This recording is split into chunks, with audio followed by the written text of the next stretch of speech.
Hey, what's up guys? This is Tyson here at iDub Hockey, and today we're going to be going over how to select the right pair of shoulder pads.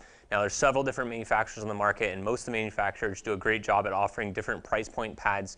So you have your entry, your intermediate, and your advanced or pro style pads. And what we're going to be doing today is we're going to be breaking down what the differences or the typical differences are between those entry, intermediate, and advanced to pro level pads.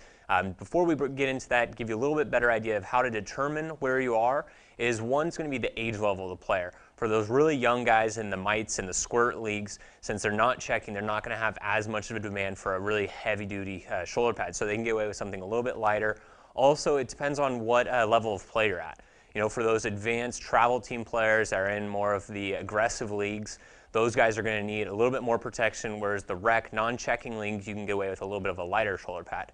And then finally thing to consider is the type of player you are or the position. Sometimes defensemen might want a little bit beefier shoulder pads to take more impacts, or also sometimes those grinder players, or if you know you're the player that spends a lot of time along the boards or in the corners, you might want to get a little bit more of a heavy duty shoulder pad to take up for that abuse.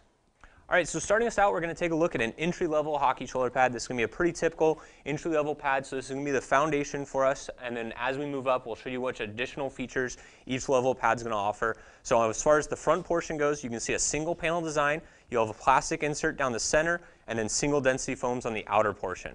Going on to the shoulder caps, has still a fairly low profile design. It's not going to be quite as thick of a shoulder cap as higher up models, but it will offer a good level of protection. The bicep guard is going to be a thin plastic insert as well as some thin foams. And then on the back portion of this pad, you'll see basically the same design as the front. That's a single panel design, some plastic inserts down the spine, as well as single density foams on the outer portion. As far as the liners go on this one, you're typically going to see a traditional brushed nylon liner.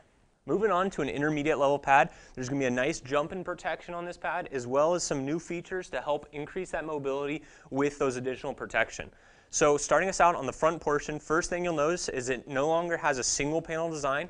It now has a 3-panel design, so you have the outer sides and then your center portion. In the center, you'll have some thicker foams as well as a thicker plastic insert than the entry level to give you more protection.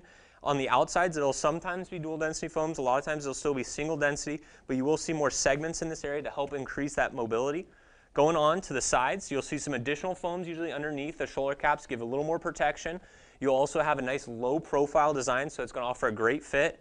And then in the bicep guard, a little bit of a thicker plastic insert as well as some thicker foams. Going on to the back portion, on this one you'll see it does have a 3-panel system.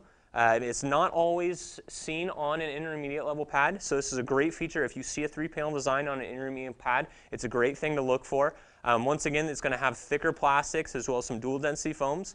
Also on the shoulder blade or clavicle guard, you will see at this level either some plastic inserts like this, or you will see some HD foams to increase the protection to the shoulder as well as the clavicle. And then another nice feature that this particular one offers, which you won't always see on an intermediate level pad, is a rib wrap. So that's going to be this. It has some dual density foams to give you a little more protection to the ribs. As far as liner goes, on an intermediate level pad, you can expect them to start increasing the liner by offering a moisture wicking liner. Finally, we're going to take a look at an advanced level or a pro level shoulder pad, so that's what we have here. Here you're going to have the ultimate as far as protection goes as well as mobility.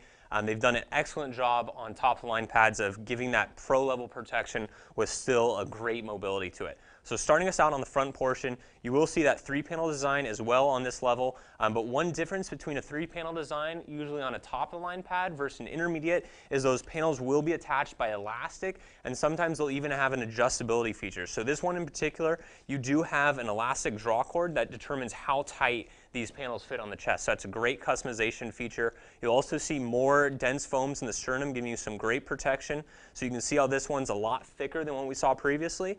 And then also you see some perforated foams in here, which also is starting to become more common. Going on to the bicep guard, this is a feature I really like to look for in a pad, and it's seen on most of the advanced level pads, is a dual segmented bicep guard. So you're going to have some thick plastics and foams in there, but you can see here it's actually split the piece into 2, so you're getting that same level of protection but even more mobility. And then also you'll start to see as the adjustability of it. You will see the adjustability on some intermediate level pads, but it's very common to see on the advanced ones, and you can also see on this one in particular is the actual shoulder cap is adjustable. Another thing that you want to notice is that now the pads are starting to use that same segmented bicep design into the shoulder cap as well. So you can see how the clavicle guard and shoulder cap here is designed to move into each other. And then to give you a little bit of an idea as far as how the adjustability of the bicep guard works, you can see how this one's a little bit tighter and it stays a little bit higher up on the arm, whereas this one over here is extended down, so it offers a little more protection further down on the arm. Going on to the back side, once again, you're going to see that same design as the front with a 3-panel structure system. This is going to be attached by elastic once again to maximize the mobility of it. You will see denser materials down the spine, and then another nice feature is you see a lot of segments in there. So it's dual density foams, plastic inserts, and then this one in particular offers another custom type of protection material at the top. Final thing we're going to look at on this pad is going to be the liner. At the advanced or pro level pad, you're going to see that moisture wicking properties, as well as you're going to start to see an antimicrobial treatment to prevent that bacterial buildup.